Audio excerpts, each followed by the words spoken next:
And here we go in lane 1, Marko Dragosavljevic, Serbia. In lane 2, Brandon Vejchengoy, Singapore. In lane 3, Miljan Gadrobriansky, United Arab Emirates. In lane 4, Jeremy Hakala, Finland. In lane 5, Anze Urankar, Slovenia. In lane 6, Ignas Navakauskas, Lithuania. In lane 7, Lasse Bromadzan, Denmark. In lane 8, Theodor Asenov, Bulgaria.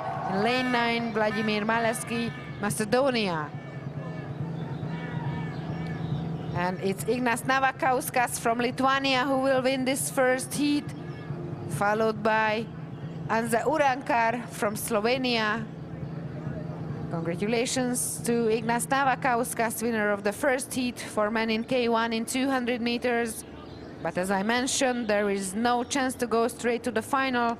The first 6 and the 3 next best by time will go to semifinals. So that was the first heat. And the second one is coming up at 16:52. 4 minutes to start. 4 minutes. Okay, it's 186. K1 200 meters and 2. In lane 1, Poland. Lane 2, Chile.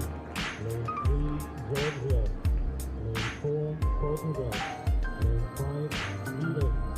Lane 6, Hungary. Lane 7, Czech Republic. Lane 8, Serbia.